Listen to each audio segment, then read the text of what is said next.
Yeah. Here we go. Hi, my name is Jordan Anderson, and today I will be giving my persuasive speech on the funding of Planned Parenthood.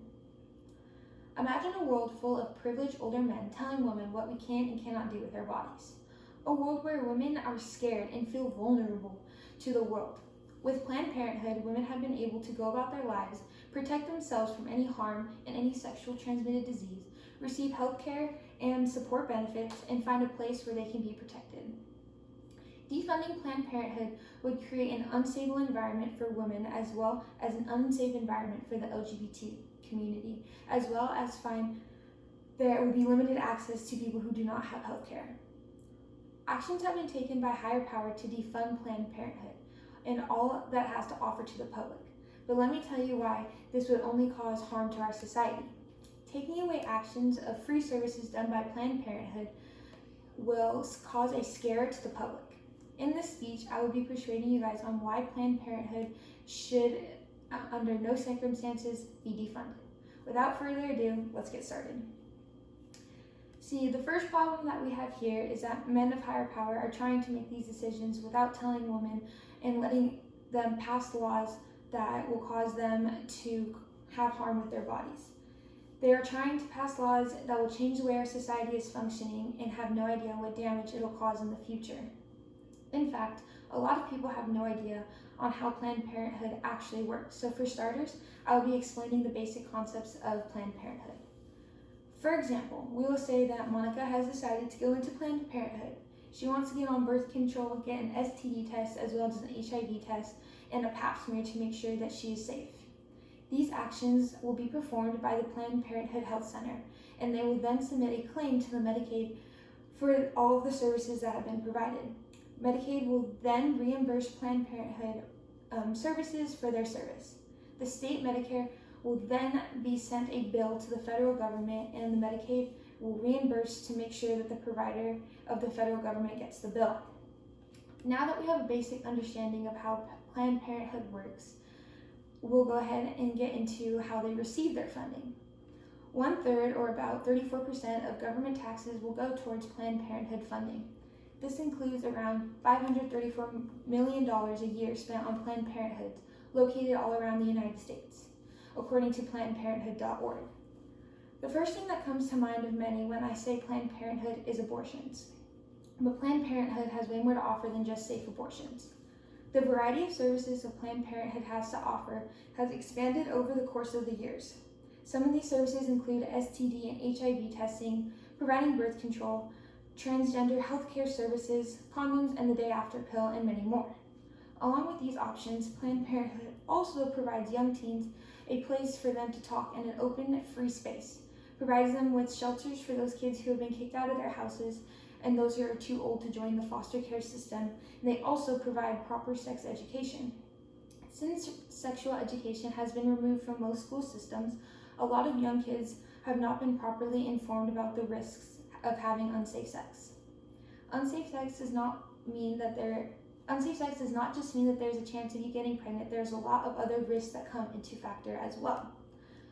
Possibilities of getting sexually transmitted disease as well as HIV are even at risk to some young teens that may not even understand the severity of it.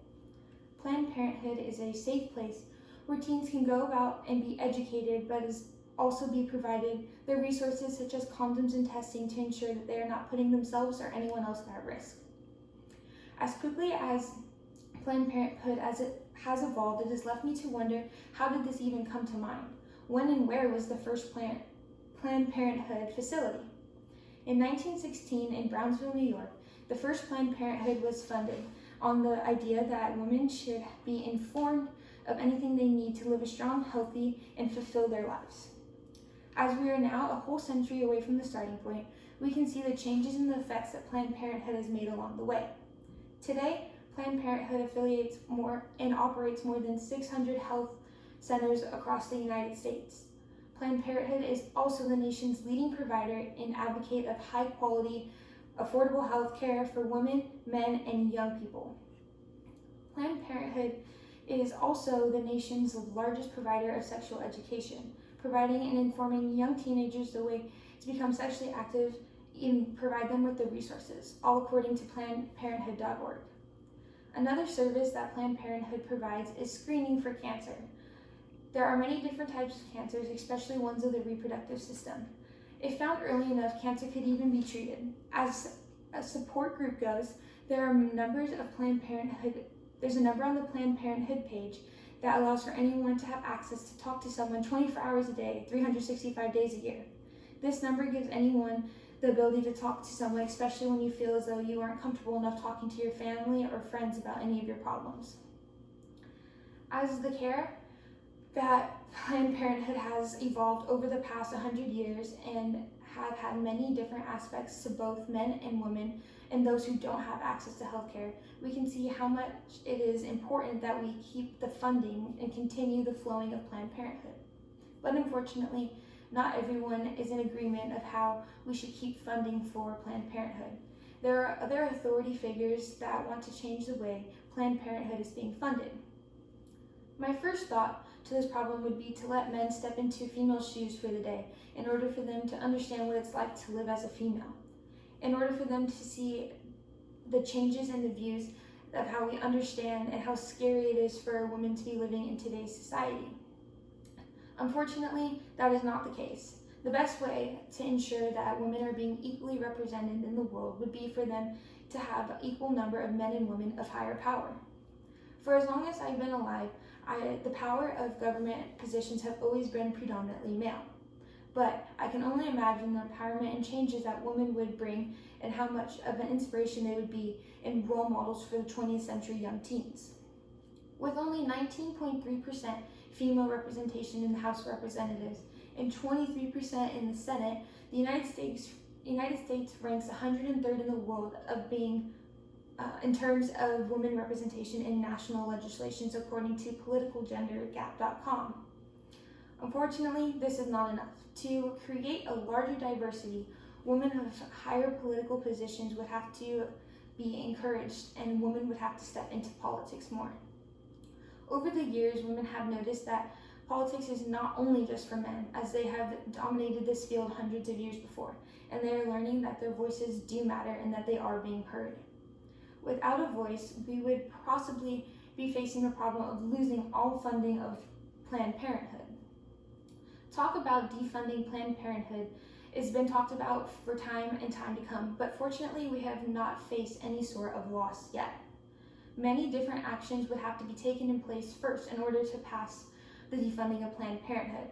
To lose this, they would take years, and it would take a long time before any detrimental effects would arise. As I have presented you with many different facts about Planned Parenthood, it is my goal that you can see why we should keep the funding of Planned Parenthood. Women should have the right and the choice to do what they like with their bodies, as well as the option of having Planned Parenthood not only makes women feel safer, but also creates a safer environment to deal with different political issues. Not only can Planned Parenthood protect women, but also provide safe healthcare for those who do not have it all over the country.